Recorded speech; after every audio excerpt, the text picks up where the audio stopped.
Bien, en las ciencias sociales también vamos a ver la historia, o bueno, la historia como una ciencia.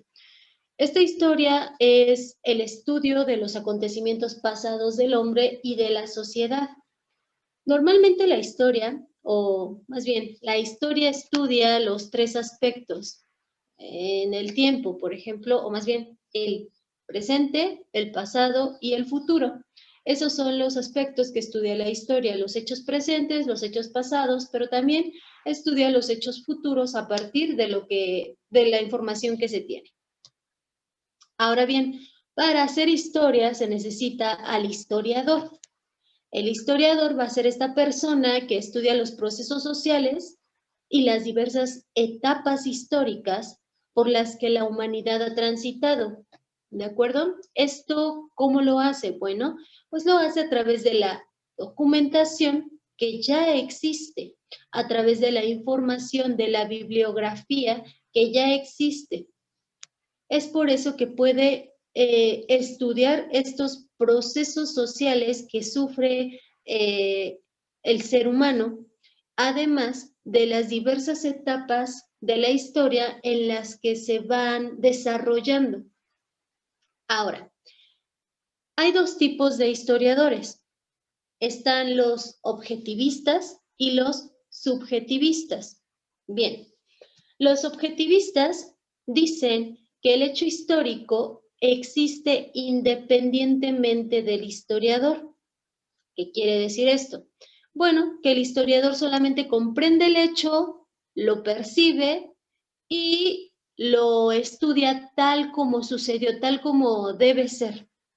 Sin embargo, o por otro lado, los subjetivistas dicen que el hecho histórico existe únicamente gracias a la comprensión y a la percepción del historiador, es decir, es inevitable el hecho que el hecho se vea afectado por la subjetividad del historiador, es decir, cómo lo interpreta el historiador. En el caso del objetivista, el hecho es tal como ocurrió, sin la percepción del historiador. En cambio, en el subjetivista, tiene que ver la percepción del historiador para contar la historia, para saber qué es lo que sucedió. ¿De acuerdo? Hasta aquí, ¿hay alguna duda, alguna pregunta acerca de este tema? ¿No? ¿Segurísimos? ¿Nadie? De acuerdo. Bien, ahora, otra ciencia es la sociología. En ciencias sociales, la sociología, bueno, va a estudiar al hombre en sociedad, sus organizaciones y sus estructuras sociales. Cómo se acopla a la sociedad, cómo es su funcionamiento. Ahora, la sociología tiene que ver con el funcionalismo, la teoría del conflicto, el interaccionismo simbólico y la sociología comprensiva y la teoría crítica. Ok, el funcionalismo, ¿qué es esto? Bueno, es lo que ocurre en la parte del sistema social que afecta al conglomerado social directamente, es decir, cómo están relacionándose el sistema social y el conglomerado, la sociedad como tal, el sistema y la sociedad, cómo se relacionan, cómo interactúan, cómo es su función, sociedad, sistema, sociedad. En la teoría del conflicto, es el estudio de las estructuras y las instituciones sociales bajo el principio de que la sociedad tiene dos perfiles, conflicto y consenso. Es decir, al vivir en sociedad, no siempre vamos a tener los mismos pensamientos, no siempre vamos a estar de acuerdo en distintas situaciones, pero podemos llegar a un acuerdo para poder vivir en sociedad. Es decir, por ejemplo, algo muy simple. No a todos nos gusta el color rojo. A algunos les gusta el color negro, a otros les gusta el color verde, a otros les gusta el color amarillo, pero no por eso vamos a crear un conflicto, ¿cierto? Vamos a llegar a un consenso, vamos a llegar a un acuerdo en el que todos estemos conformes. Entonces es por eso que hay un conflicto, pero también hay un consenso en la sociedad, lo cual permite que dicha sociedad pueda convivir sanamente, pacíficamente y plenamente y se pueda desarrollar. Ahora bien, el interaccionismo simbólico es la capacidad del pensamiento humano para, la capacidad del pensamiento humano que está modelada por la interacción social. Nosotros habíamos dicho que el ser humano, el individuo, se forja a través de la sociedad, claro, sin perder su esencia. Sin embargo, nuestro pensamiento está modelado también por la interacción social. Nosotros sabemos lo que es socialmente aceptable y lo que no es socialmente aceptable, por lo cual o con lo que nosotros podemos regular nuestro comportamiento, ¿cierto? Ahora, la sociología comprensiva interpreta los significados de la acción social para comprender y explicar su desarrollo y sus efectos. Es decir, qué motivo o cuál es la motivación para dicha acción social, para, no sé, alguna donación, para alguna colaboración, para hacer algo por la sociedad, qué es lo que motiva a la persona o a la sociedad para hacerlo. Y a partir de esa motivación, a partir de ese significado que tiene para la sociedad, se puede comprender y se puede explicar el desarrollo y las consecuencias, los efectos que tiene esta acción social o esto que se está haciendo. Ahora bien, la teoría crítica son las ideas que proponen un cambio radical de la sociedad. ¿Cómo es esto? Bueno, en la teoría crítica, pues, se van a discernir a mayor profundidad a la sociedad, dando así un pensamiento crítico, un pensamiento más profundo, en el cual nosotros podemos proponer un cambio para que la sociedad funcione de mejor manera.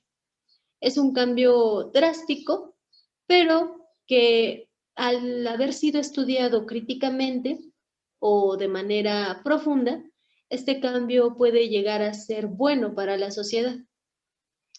¿Hay alguna pregunta acerca de esto? ¿No? ¿Seguros? ¿Nadie? De acuerdo. Veamos. Hay unos antecedentes históricos de las ciencias sociales. De hecho, toda la historia pues se trata de el ser humano y su vida en sociedad. Bueno, la mayor parte de la historia. ¿Por qué? Porque ya habíamos dicho que nosotros somos seres sociales. Ahora bien,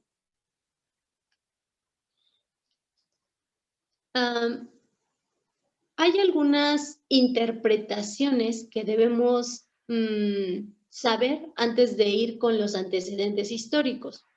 Las interpretaciones, bueno, son esa respuesta que se da a las interrogantes del ser humano acerca de sí mismo.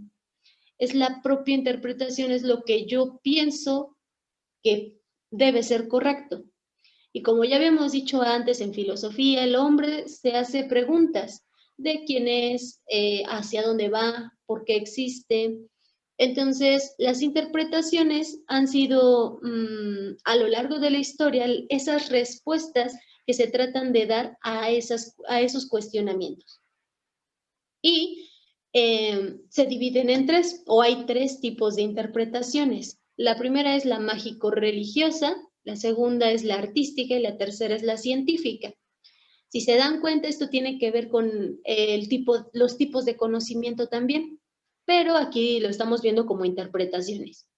En la interpretación mágico-religiosa, bueno, como su nombre lo dice, es una respuesta un tanto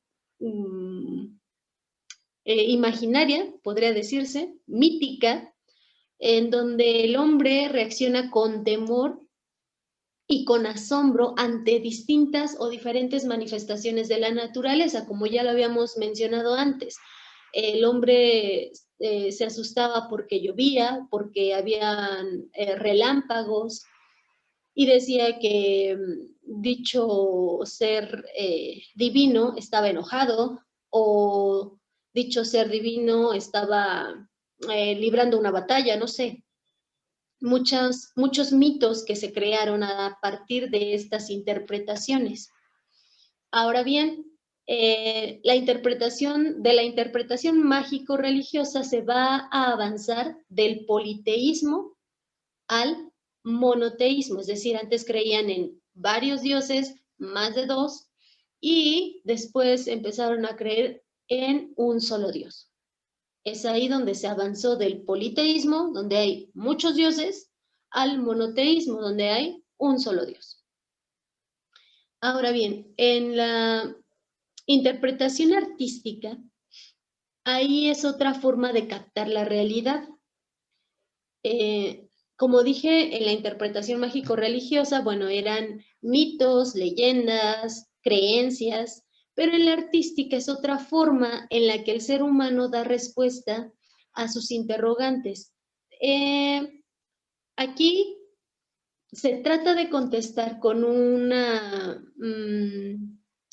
con un placer estético, es decir, con algo que para el hombre o para los seres humanos es algo bello, en el cual plasman las respuestas a las preguntas de quién soy, a dónde voy, cuál es mi propósito. Entonces, a partir de esta arte, o bueno, del arte, el hombre trata de responder a estas preguntas. Por ejemplo, bueno, nosotros desde que podemos hablar, o desde que podemos escribir, desde que tenemos uso de razón, nosotros hemos plasmado nuestra forma de captar la realidad a través del arte.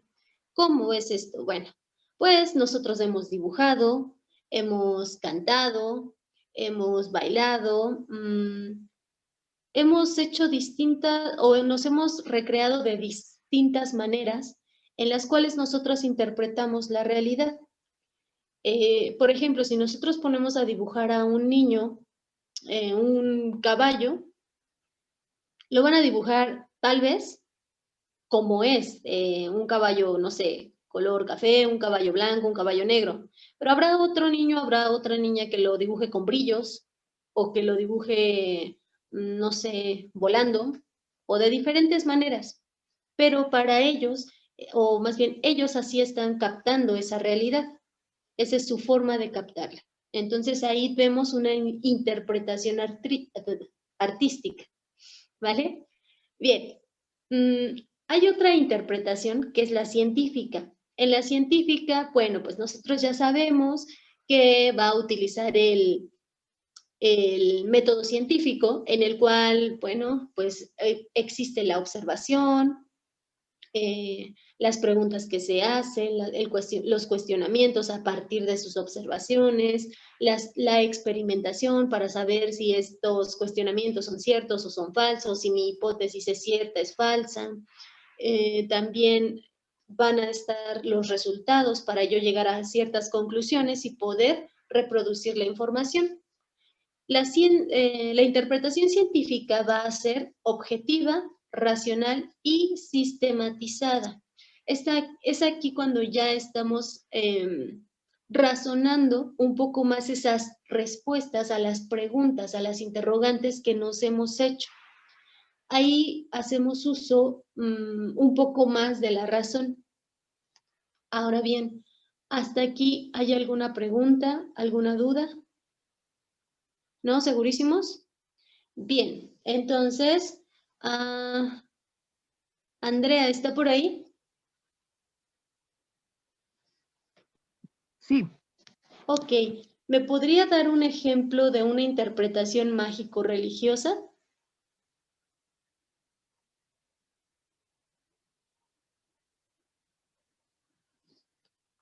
Pues volvemos al inicio, la creación divina. Ok, esa sería una muy buena. Gracias, Andrea. Estela, ¿está por ahí?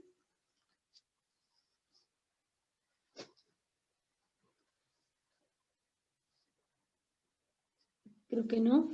Ok, está Ana.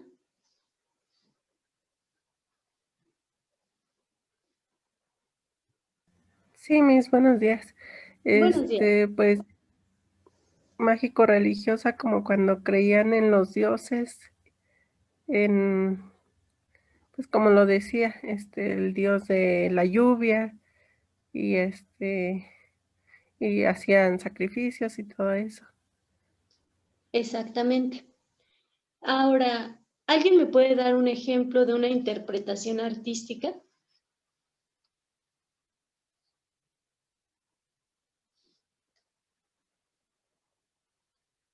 Hola. Referente a, bueno, que estén ligadas a esas preguntas. No precisamente, pero es una interpretación. Mm, Este, el- pues Da Vinci, por ejemplo, sus pinturas, o ¿cómo se llama el del bigote extraño que tiene este acá? Van Gogh. Van Gogh, igual, Pero no es él. No, no me acuerdo. Salvador Dalí. Él. Exacto. Bien, entonces ahí también tenemos una interpretación artística, y no solamente en pintura, sino también en literatura. En sus escritos interpretan la realidad de distintas maneras, hay varias perspectivas, ¿cierto? Así como nosotros, ¿no? Por ejemplo, si yo les preguntara, eh, ¿qué interpretación o qué interpretas tú o qué perspectiva tienen de la vida? ¿Qué me dirían? ¿Qué perspectiva o qué interpretación tienen de la vida? ¿Qué es la vida? ¿Alguien?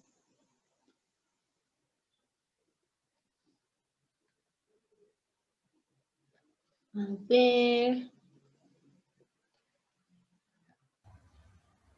¿Está Rosario por ahí? Sí, mis buenos días. Buenos días. Estoy pensando qué es lo que voy a decir. Ok. Fabián, ¿usted qué dice?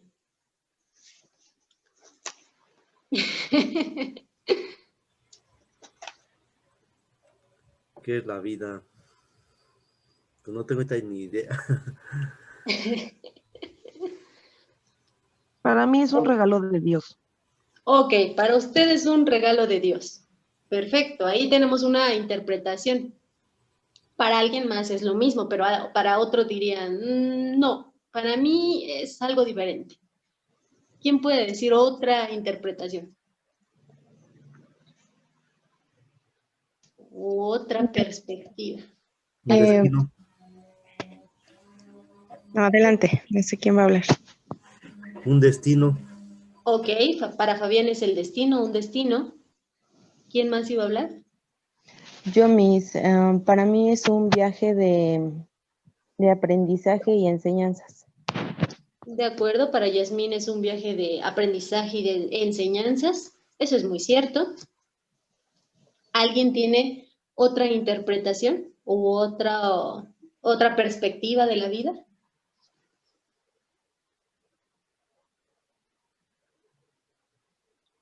Es la capacidad de nacer, crecer y reproducirse. Ok, para Estela es la capacidad de nacer, crecer y reproducirse. Exactamente. Entonces, si nos damos cuenta, cada uno tenemos una interpretación distinta, pero que llega a lo mismo. O bueno, estamos hablando de lo mismo, que es la vida. Ahora, por ejemplo, si yo les preguntara, ¿qué es el amor? ¿Cuál sería su interpretación? A ver, piénsenla y díganme. ¿Quién me dice? Sentimientos. Para Fabián son sentimientos, bien. ¿Quién más? ¿Quién dice yo?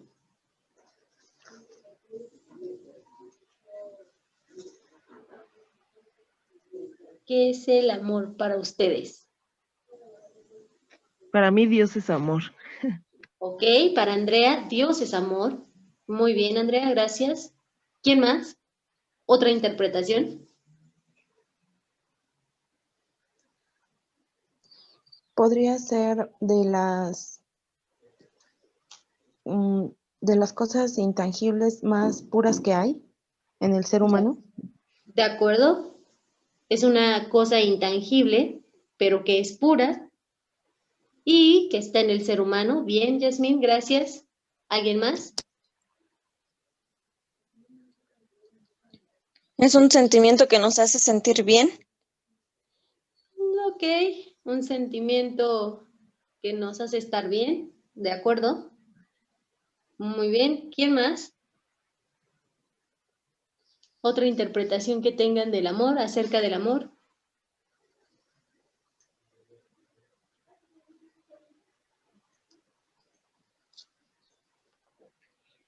Si se dan cuenta, hasta aquí hemos tenido interpretaciones mágico-religiosas y artísticas.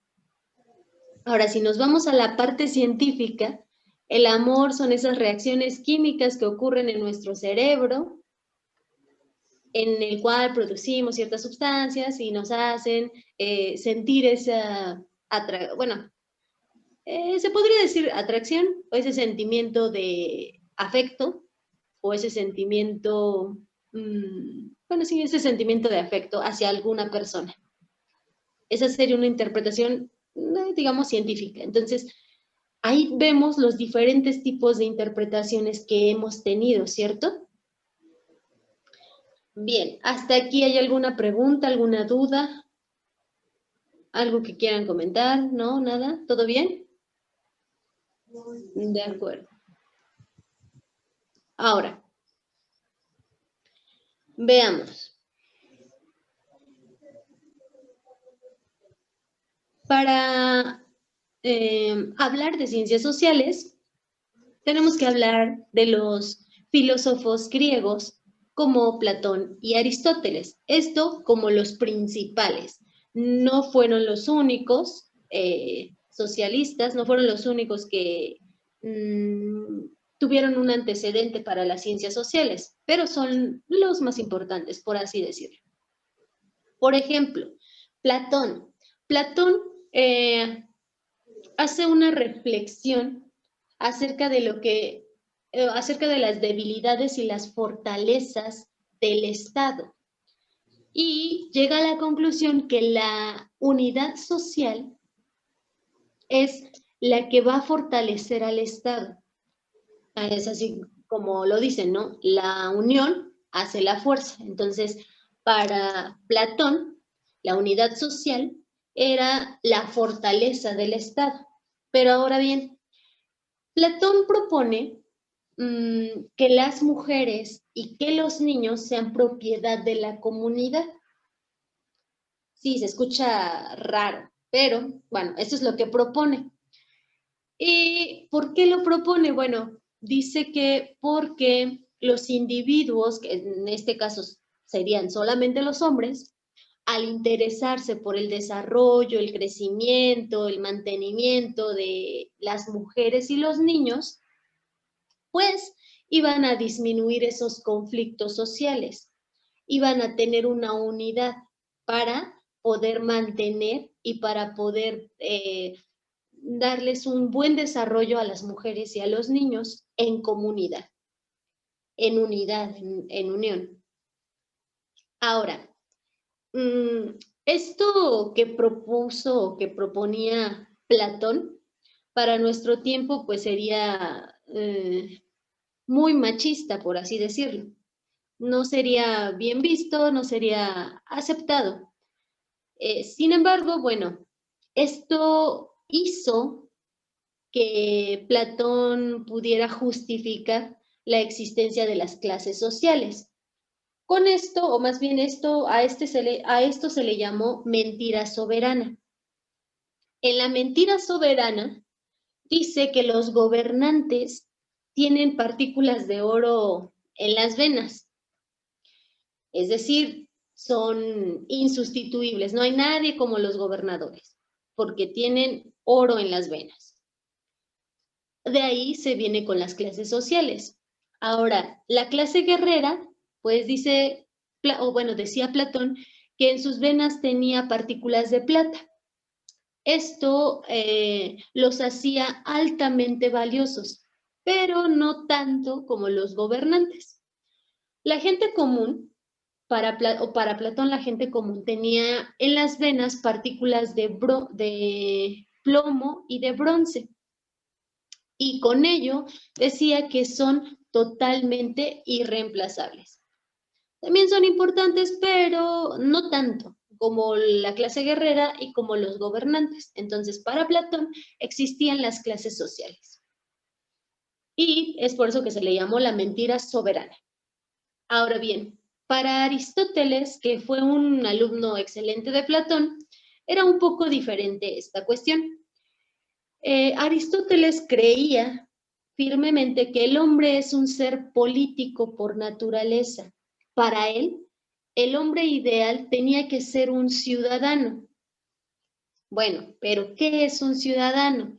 Pues es aquel que tiene derecho a participar de las decisiones políticas de la sociedad y que es autosuficiente e independiente. Entonces, para Aristóteles, el hombre ideal es aquel que puede participar en las decisiones sociales y que además es autosuficiente y que es independiente. Ese era, eso era para Aristóteles el hombre ideal. Ahora bien, para Aristóteles, la sociedad debería ser el mecanismo encargado de favorecer el crecimiento libre y soberano. Esto solamente para los hombres y mujeres, o bueno, para los individuos que eran libres. La sociedad no podía favorecer el crecimiento libre y soberano de los esclavos. Aquí también seguimos viendo las clases sociales y seguimos viendo que para los esclavos no se consideraban individuos, más bien no se consideraban para él ciudadanos, porque los ciudadanos para él era gente libre, gente autosuficiente e independiente. Sin embargo, para él los esclavos pues no eran ciudadanos. Y es por eso que la sociedad no podía darles un desarrollo o un crecimiento libre y soberano. Ahora, para Thomas Hobbes, el Estado ha sido creado por los humanos. Es decir, el Estado es algo artificial. Es algo que no ha sido creado por Dios. Entonces es artificial y para él era un monstruo artificial que garantiza la paz y la defensa, es decir, de los hombres para los hombres. Contradice la idea de que la sociedad surge como consecuencia de la intervención divina. Los humanos son los únicos responsables de crear sus propias instituciones. Es lo que decía anteriormente, ¿no? Para Hobbes, pues el humano creó sus propias instituciones con sus propias reglas, es decir, del hombre para el hombre. Él mismo, el ser humano, lo creó. Los seres sociales y pensantes van a ceder sus derechos como individuos a una sola persona. Esta persona se supone que busca el bien de la comunidad o de la colectividad. Ahora bien, ¿por qué los seres sociales y pensantes van a ceder sus derechos personales? Bueno, porque este individuo va a buscar sus beneficios de todos o los beneficios en colectiva y lo que hace es que se transforma un ser irracional en un ser social y político. Ahí ya vemos la política del ser social. ¿Por qué? Porque pues le estamos cediendo el poder a una sola persona para que nos rija y nos gobierne Sí, y teóricamente tendría que ser para beneficio de todos los que le dimos ese derecho, ¿cierto? Sin embargo, bueno, sabemos que ha habido gobernantes, ha habido personas en el mando que no han buscado el beneficio de los demás, sino solo el beneficio propio. Esto no tendría que ser así. Esto debería ser, en teoría, al revés.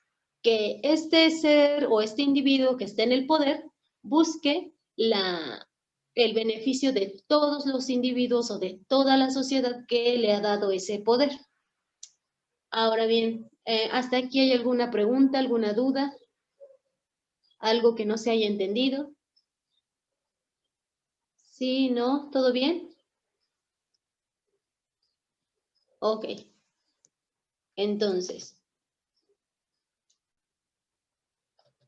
después de hablar de estos filósofos y de sus principios y de lo que creían que era el ser social y el ser político, vamos a ver la revolución científica. Dentro de la revolución científica, bueno, pues vienen cambios astronómicos en la ciencia y cambios en el pensamiento científico. Dentro de la revolución científica está la revolución copérnica. ¿Por qué? Bueno, ¿con quién? Con Nicolás Copérnico. Ahorita vamos a hablar de esto, de Johannes Kepler, de Galileo Galilei, en los cambios astronómicos que antes se tenían. Y con ello vino un cambio en el pensamiento científico. ¿Por qué? Porque primero vino un pensamiento precientífico, es decir, antes de ser un pensamiento totalmente científico, comienzan a cuestionarse acerca de lo que sucede en su medio, acerca de lo que está ocurriendo en el ambiente. Ya no simplemente creen en las leyendas, en los mitos, en la divinidad, sino que ahora se hacen preguntas, están cuestionándolo todo. ¿Por qué cae un relámpago? ¿Por qué se escucha ese sonido bueno, por qué se escuchan los truenos? ¿Por qué llueve? ¿Por qué tiembla? ¿Por qué hace calor? ¿Por qué hace frío? ¿Por qué hace viento? Entonces empiezan a cuestionarlo. Ya no solamente dicen, ah, sí, llueve porque Dios así lo quiso, sino que ahora, ¿por qué? ¿Qué es lo que hay detrás? ¿Cómo sucede? Bien, pero ese pensamiento precientífico, que es comenzar a cuestionarse, viene a traer el método científico, que es con el que se inician las nuevas ciencias de estudio. Como recordarán, en el método científico primero empezamos con la observación, después se empiezan a preguntar, que es el pensamiento precientífico, y comienzan a experimentar de acuerdo a sus observaciones, de acuerdo a lo que quieren responder, para encontrar esas respuestas a sus interrogantes.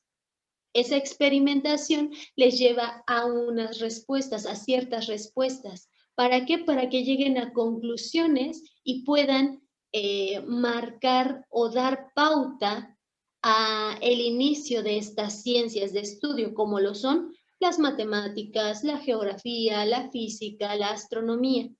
Entonces, primero comenzaron a preguntarse, a cuestionar si era cierto los mitos, las leyendas, la divinidad, a cuestionar todo esto para llegar a sistematizar este pensamiento a partir del método científico para hacerlo más racional y objetivo. Y con esto llegamos al pensamiento moderno. Dentro del pensamiento moderno está el racionalismo y el empirismo. Los dos se llevan de la mano. ¿Para qué? Bueno, para encontrar este pensamiento científico. Sin embargo, en el racionalismo se da la prioridad a la razón y al método racional, es decir, es más razonado. Su base, pues obviamente, es la razón, el propio yo, cómo lo razono, cuál es mi razonamiento acerca de dicho tema o de dicha cuestión. La razón es matemática, se desarrolla en un plano teórico. ¿Se acuerdan de las ciencias fácticas y de las ciencias prácticas? Que decíamos que una de ellas no era posible experimentarla como las ciencias experimentales, que son, no sé, la biología, la física, la química, en donde nosotros podemos experimentar. Entonces, en el racionalismo entra la matemática, entra la lógica. ¿Por qué? Porque de ahí viene el razonamiento. Ahora bien, en el empirismo, su prioridad es la experiencia, el método experimental, la observación, la inducción, el análisis. Entonces, en el empirismo entran estas ciencias experimentales. Su base es la experiencia, la experimentación. La razón es empírica, pero esas experiencias deben ser hechos comprobables que se desarrollan en un plano práctico. Es decir, yo puedo experimentar con el agua, puedo experimentar con las rocas, puedo experimentar con distintas sustancias químicas. Es ahí donde viene el pensamiento moderno. Uso la razón, el razonamiento, pero también puedo experimentar para llegar a estas ciencias, para llegar a estas respuestas y a este pensamiento científico. ¿De acuerdo? ¿Hasta aquí hay alguna duda, alguna pregunta? ¿No? Bueno, la plataforma nos va a sacar.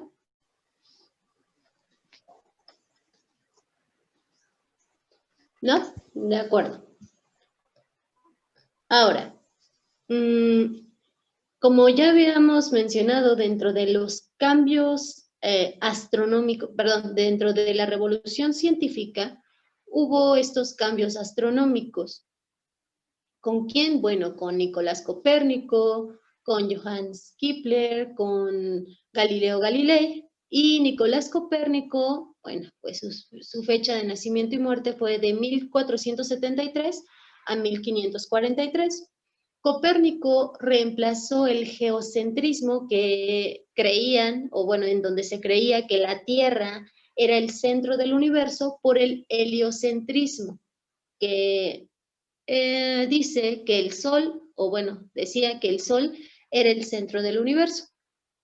Y con ello estableció que la Tierra es esférica, que la Tierra presenta movimiento giratorio sobre su propio eje y que el universo es finito y esférico. Si se dan cuenta, sus afirmaciones, bueno, en cierta forma tienen razón, pero en otra ya no, de acuerdo a lo que se ha descubierto o lo que se ha ido avanzando en la ciencia. La Tierra es esférica, bueno, es elíptica. La Tierra presenta movimiento giratorio sobre su propio eje, sí, y también alrededor del Sol. El universo es finito y esférico, aún se está estimando eso. Hasta ahora se dice que el universo es infinito y bueno, su forma todavía no hay un consenso en la forma del universo. Entonces, en ciertas cosas, Copérnico tuvo razón, pero Nicolás Copérnico fue una parte fundamental para que estallara o estuviera la revolución científica. A partir de Copérnico se empezaron a cuestionar muchas cosas, muchos aspectos que se habían enseñado hasta ese momento. Por ejemplo, bueno, todo era basado en la Biblia. Se basaban en la Biblia para decir que la Tierra era plana, que la Tierra era el centro del universo, pues que estaba sostenida, no sé, con diversos seres mitológicos, qué sé yo. Habían muchas creencias antes de que Nicolás Copérnico empezara a poder detallar este estudio que él hizo a partir de sus observaciones. Claro, no fue fácil. ¿Por qué? Porque estaba luchando contra la iglesia. de acuerdo a los pensamientos científicos, obviamente. Ahora bien, Johannes Kepler, de 1571 a 1630, que fue su vida, sostuvo que el Sol sería el cuerpo celeste más importante del universo. Bueno, hasta ese tiempo sí, pero ahora sabemos que no es el único y que no es el más importante. Bueno, para nosotros sí, porque es fuente de vida, porque nos da luz, nos da calor, nos da energía. Claro que para nosotros sí, para el universo entero no, no lo es. Dio a conocer las velocidades de desplazamiento y las distancias de los planetas con respecto al Sol. Imagínense, Johannes Kepler, con los pocos instrumentos con los que contaba, ya pudo determinar las velocidades de desplazamiento y las distancias de los planetas que tienen con respecto al Sol. Entonces, ahí se ve o ahí podemos ver que que tuvieron muchos, tal vez, carencias en la tecnología, sin embargo, fueron tenaces para poder descubrir todo lo que ahora ya se sabe. Johannes Kepler estableció las leyes del movimiento de los planetas, bueno, que giran alrededor del Sol, que giran sobre su propio eje y que además cada uno de los planetas tiene diferente velocidad en cuanto a su desplazamiento, de acuerdo a su masa, de acuerdo a su circunferencia. Bien, esto fue posible gracias a Galileo Galilei, quien descubrió los satélites de Júpiter y las manchas solares. Con esto, o con este descubrimiento, Galileo Galilei reafirmó que la Tierra no era el centro del universo. Entonces, aquí vemos que Galileo Galilei pudo confirmar la teoría de Nicolás Copérnico. Como, bueno, Galileo Galilei también mejoró el telescopio para poder hacer esas observaciones. Ahora, Galileo Galilei estableció que la superficie lunar no era lisa. Antes se creía que la superficie de la luna pues era lisa y que tenía esas manchas, pero ahora se sabe que no son solo manchas, sino que son esos cráteres que tiene la luna, lo que nosotros podemos observar y que además se pueden observar detalladamente si nosotros usamos aparatos especiales como el telescopio. También Galileo Galilei instauró que la galaxia era una agrupación de miles de estrellas. Entonces, por primera vez, Galileo Galilei dijo, sí, el Sol es el centro del sistema planetario, pero estamos dentro de una galaxia y esta galaxia tiene miles de millones de estrellas. Hay muchas estrellas dentro de esta galaxia, no somos los únicos. O no, nuestros planetas, nuestra estrella mayor, que es el Sol, no es la única que está aquí. Hay más estrellas, ¿de acuerdo? Entonces, aquí vemos los cambios astronómicos. De un pensamiento mágico religioso se pasó a un pensamiento científico. De un pensamiento precientífico se pasó por el método científico, que es la observación, las preguntas, la experimentación y las conclusiones, para llegar a este pensamiento científico con el cual se hicieron muchos avances, más descubrimientos, pero que no fue fácil establecerlos debido a, pues, al pensamiento que antes se tenía, que como ya habíamos dicho, la interpretación mágico-religiosa. Ahora sabemos, bueno, que la religión, o bueno, que la divinidad, por así decirlo, no está tan, no en contra, sino, bueno, sí, no está en contra de la ciencia, sino que se complementan. Pero bueno, eso es otro tema para otra ocasión. Aquí vemos estos cambios astronómicos que hubo en la revolución científica. Hasta aquí, ¿hay alguna pregunta, alguna duda? ¿Algo que quieran comentar? ¿Sí, no? ¿Todo bien? ¿Segurísimos? De acuerdo. Bien, ahora, también para estas ciencias sociales, bueno, pues estuvo la revolución industrial. La revolución industrial,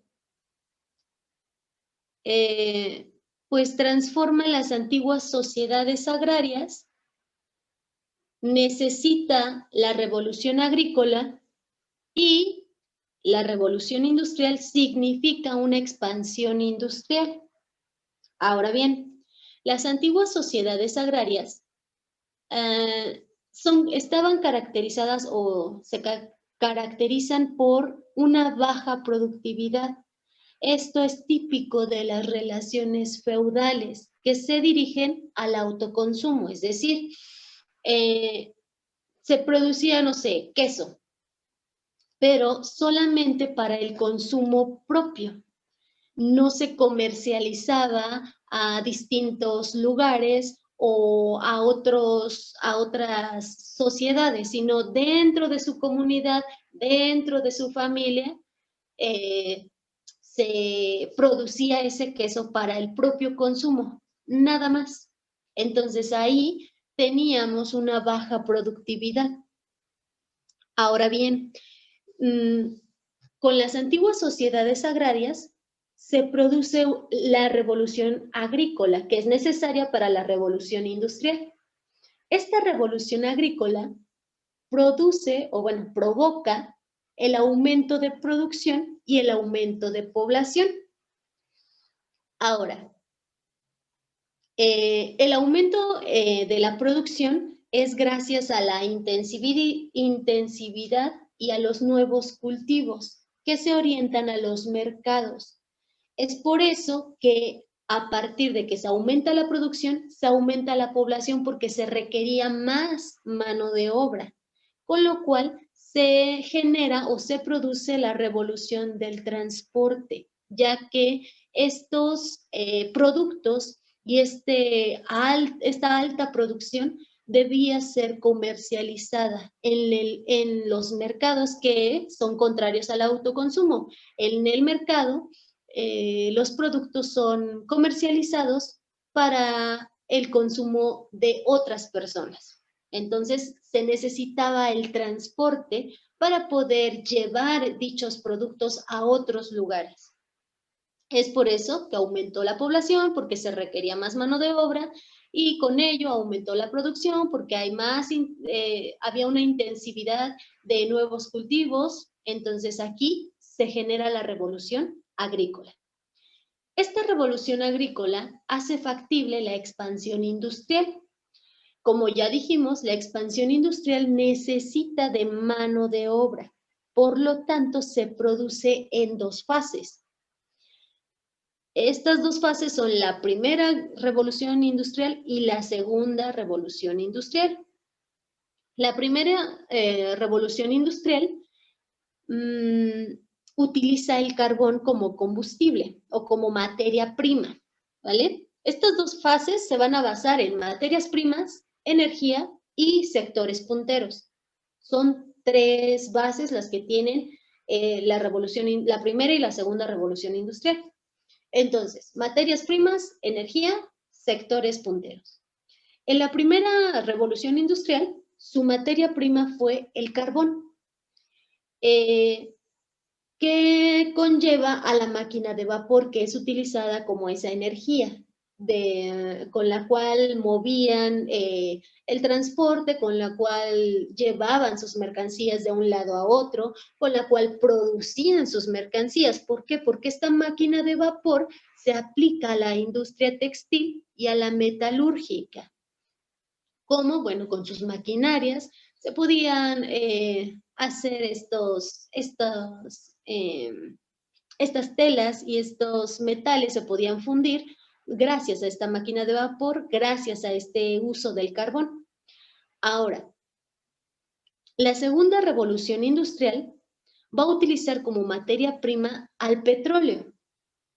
El petróleo va a ser su materia prima y este va a generar la electricidad, o bueno, también va a tener el uso de la electricidad como energía. se van a aplicar a la industria siderúrgica y química, que es su sector puntero. Esta es la segunda revolución industrial. Hasta aquí, ¿hay alguna duda, alguna pregunta, algo que quieran aportar? No sé. ¿No? ¿Nada? ¿Ninguna? ¿Todo bien? De acuerdo. Bien, antes de continuar acerca de esta revolución industrial, ¿no hay ninguna duda? ¿No? ¿Segurísimos? De acuerdo, bien. Entonces pasamos a lo siguiente. Ahí. Vamos a ver la ilustración. La ilustración, bueno, es causada por cambios socioeconómicos y el avance científico y tecnológico. Es por eso que se llama ilustración. Es un movimiento intelectual y científico del siglo XVIII que pretende, bueno, ilustrar a la sociedad mediante la difusión de la tecnología o de la técnica, de las artes y el pensamiento. Es por eso que se llama la ilustración. Pretende iluminar la mente de las personas. ¿Cómo? Bueno, pues a partir de la difusión de estas tecnologías, de la ciencia, de las artes, del pensamiento. Es por eso que se llama la ilustración. Y bueno, ¿cuáles son esos cambios socioeconómicos que provocaron la ilustración? El crecimiento de la administración, el comercio, la industria, debido a la revolución industrial, el crecimiento de las ciudades, la organización estatal más eficiente debido a los mecanismos que se apropiaron o que se adoptaron para poder ser más productivos. Y bueno, también la ilustración se debe al avance científico y tecnológico, como ya lo vimos, por ejemplo, con los cambios astronómicos en la revolución científica. Ahora bien, la ilustración se caracteriza por tener una visión crítica de la realidad, además de tener uso de la razón, rechaza la revelación divina y la tradición. ¿Por qué? Bueno, porque viene con un pensamiento científico, ya no viene con un pensamiento mágico religioso. Además, tiene a la historia como progreso, es decir, de los datos anteriores, de lo que se creía antes, ahora cómo ha ido progresando, qué cambios científicos y tecnológicos han ido impulsando este pensamiento científico. Se caracteriza por la libertad, porque bueno, los avances científicos y tecnológicos se tenían que divulgar, entonces viene con ello o tiene con ello esta libertad para poder hacerlo. Además, la ilustración se caracteriza por el reformismo político moderado, que es el despotismo ilustrado, en el cual cambian a la monarquía y entran en contradicción con las ideas que sustentan el antiguo régimen. El antiguo régimen, bueno, viene con la burguesía, viene con los feudales, viene con todo aquello que aminoraba la libertad de la sociedad y que no funcionaba con la revolución industrial. Ahora bien, la ilustración tiene como principales representantes a los pensadores británicos del siglo XVII, a los ilustrados franceses del siglo XVIII y a los economistas del siglo XVIII. Esos son sus principales representantes. Ahora, los pensadores británicos del siglo XVII sostienen que la sociedad es un contrato voluntario entre individuos, es decir, tienen un sistema político que proporciona una felicidad mayor a más individuos.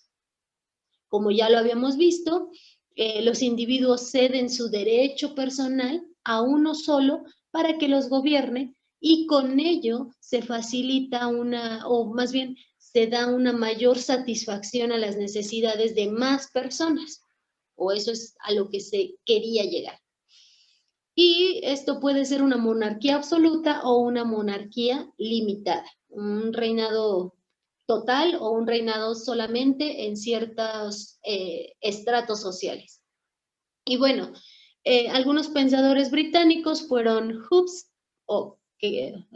Thomas Hobbes, que es el que ya vimos anteriormente, y Locke.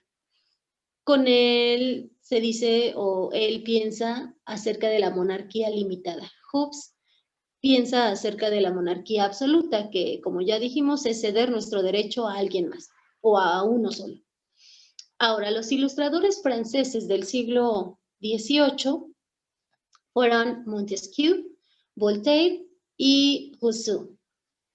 Montesquieu propone la división de los poderes, Voltaire abanderado de la libertad, la política y la tolerancia religiosa, y Rousseau es el precursor de la democracia. Entonces aquí vemos que en la ilustración ya viene la democracia, en donde se dividen el poder para que no esté solo en una persona, y en donde ya viene la libertad política, pero también la tolerancia religiosa. Entonces, ¿para qué? Para que no haya más conflictos.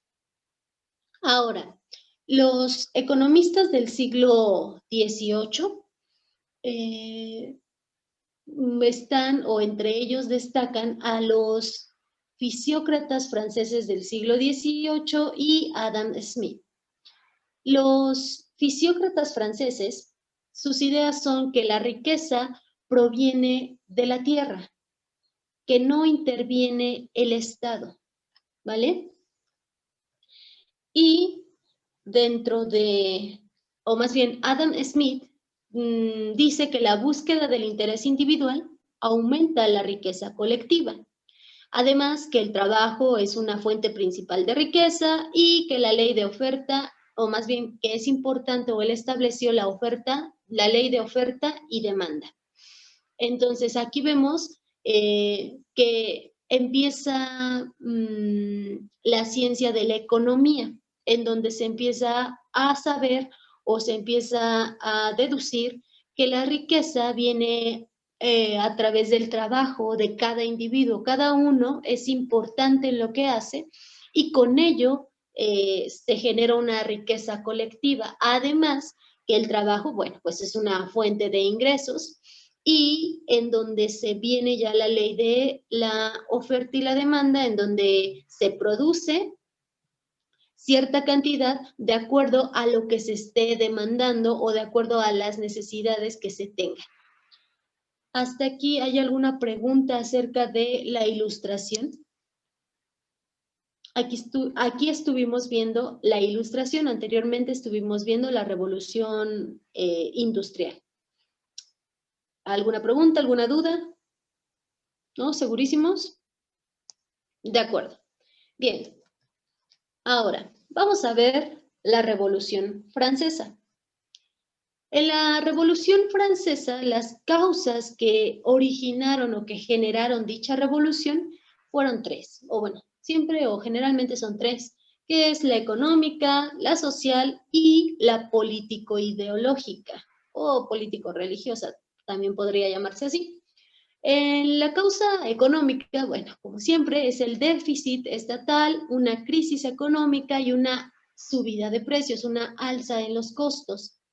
En las causas sociales viene la oposición de los privilegiados a la reforma fiscal, porque ahora también los afecta a ellos, el deseo de la burguesía de acceder al poder, las clases populares como fuerza de choque, y en la político-ideológica vienen las ideas ilustradas, además del ejemplo que pone Estados Unidos al independizarse.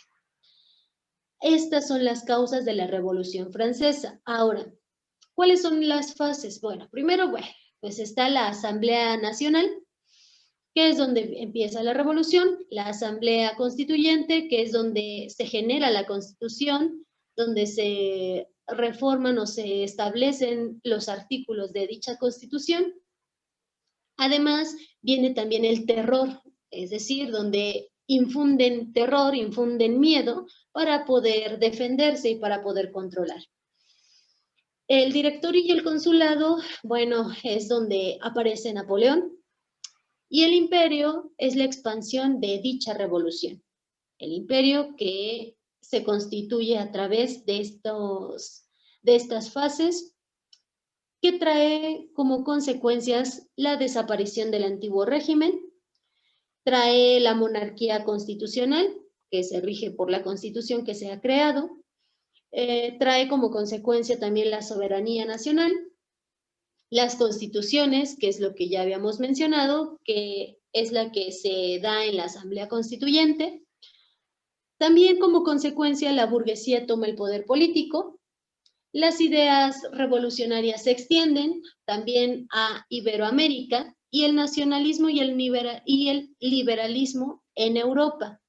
Esto trajo consigo también la creación de los derechos humanos, la Revolución Francesa, debido a la Ilustración, debido a la Constitución que se acaba de generar y debido a la soberanía nacional. Es por eso que se crean también los derechos humanos en esta revolución. ¿Hay alguna pregunta acerca de esto? ¿Algún comentario? ¿Algo que quieran preguntar? ¿Nada? ¿Todo bien? Vale, entonces aquí vemos a la Revolución Francesa a grandes rasgos. Ahora bien, también está la evolución biológica en el pensamiento científico, en donde se creía, o más bien, la evolución biológica está explicada por Lamarck y por Darwin. Esta evolución biológica se opone al fijismo defendido por el creacionismo, es decir, en donde se decía que los seres humanos, que el medio en el que se vive, que los seres vivos han sido creados por un ser divino. La evolución biológica se considera un hecho histórico. ¿Por qué? Bueno, porque tiene registros fósiles, porque hay una anatomía comparada, porque hay desarrollo embrionario, porque la biología molecular tiene grandes estudios acerca de esta evolución. Es por eso que se considera un hecho histórico. Ahora, Darwin creó el darwinismo y Lamarck el lamarquismo. Sin embargo, el lamarquismo fue refutado por Darwin y se tomó únicamente la teoría del darwinismo, en donde defiende un origen común para todos los organismos, incluido al Homo sapiens, el hombre, que según esto es originado por la evolución de otros homínidos. En el darwinismo, el darwinismo se da como resultado de la selección natural. Esta selección natural actúa sobre la variabilidad de los genes, generando mutaciones, que esto provoca nuevas especies. Entonces, este darwinismo dice que la evolución biológica se debe a la selección natural, se debe a la capacidad de las especies para poder mutar, para que sus genes muten y generen otras especies. Es por eso que se cree, o según Darwin y según los estudios que realizó, el Homo sapiens fue originado por la evolución de otros homínidos, y los homínidos que son más parecidos al Homo sapiens, bueno, pues son los chimpancés. Entonces es por eso que se defiende la teoría de la evolución. Ahora, esta teoría también ha sido reformada, ha sido mejorada, por así decirlo, de acuerdo a las investigaciones más recientes, por una teoría sintética de saltacionismo, de evolución-desarrollo, es decir, que no solamente es porque evolucione un ser, sino que también es cómo se desarrolla a lo largo de la historia o a lo largo de su caminar por aquí, por la Tierra. Aquí tenemos una teoría conjugada con las versiones actuales. Sin embargo, el darwinismo ha sido, ha sido una de las teorías más aceptadas a lo largo de la historia. Claro, ahora existen otras teorías que también son aceptadas y más que el darwinismo. Bien, ¿hasta aquí hay alguna pregunta, alguna duda acerca de la evolución biológica? Esto también sirvió para las ciencias sociales. ¿Por qué? Porque la teoría del evolucionismo también tiene que ver en cómo el hombre se desarrolla en sociedad, en cómo el hombre se empezó a desarrollar y a desarrollar socialmente. ¿Por qué? Porque antes, por ejemplo, vemos ahora los chimpancés, sí viven en sociedad, pero tienen distintos o algunos rasgos característicos. Sin embargo, no es común ya para nosotros estar en sociedad de la manera en que ellos lo están. Es por eso que Darwin mencionó esa evolución del ser humano, tanto físicamente, anatómicamente, como socialmente y en pensamiento. Bien, de ahí nos vamos al materialismo histórico. El materialismo histórico surge a través de las razones políticas, económicas y sociales que eran contradictorias. El materialismo histórico tiene como objetivo la comprensión de la historia humana. Su sociedad son individuos empíricos, es decir, individuos que experimentan. Hay lucha de clases, hay fuerzas productivas y hay relaciones de producción.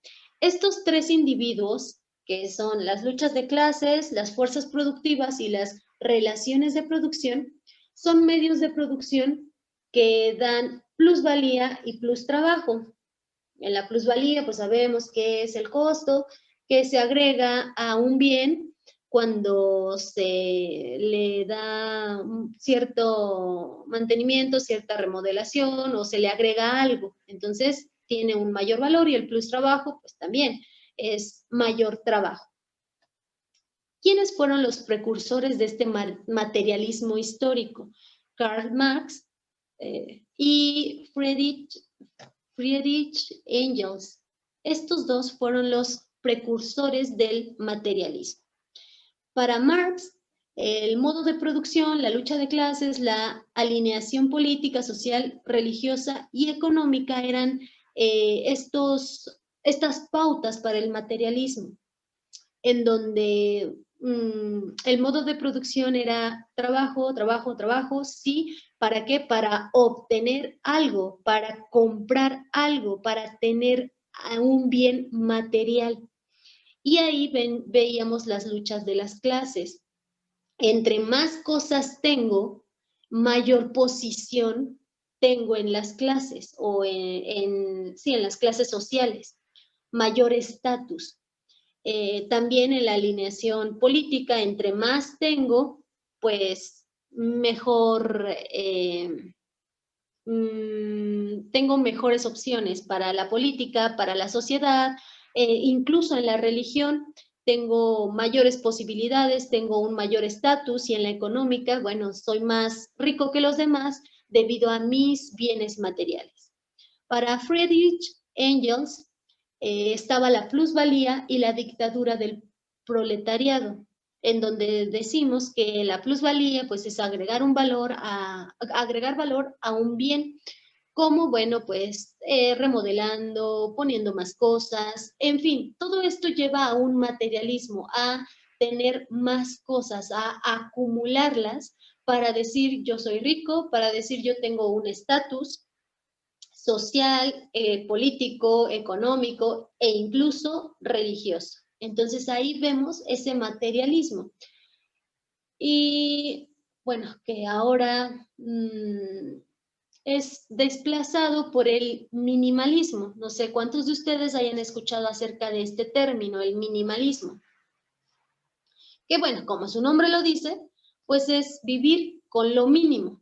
ya no estamos en este materialismo histórico, en donde tener más es ser más, sino que en el minimalismo tenemos lo necesario, lo suficiente, cosas indispensables, nada más, y lo demás lo podemos o lo cambiamos por experiencias, por vivencias, por conocimiento, por todo lo demás que no tenga que ver con lo material. Además de que a partir de esto, o también con el minimalismo, tratamos de cuidar el medio ambiente. El materialismo, por el contrario, no cuida el medio ambiente. ¿Por qué? Porque se produce, se produce, se produce, se produce. ¿Para qué? Para tener más y para tener más. Entonces ahí no se cuidaba tanto el medio ambiente. ¿Hay alguna pregunta acerca de esto?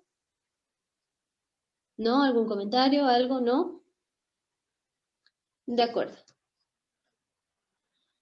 Y bueno, llegamos al Tratado de Libre Comercio de América del Norte, o TLCAN, que este Tratado de Libre Comercio es un bloque comercial entre Canadá, los Estados Unidos y México.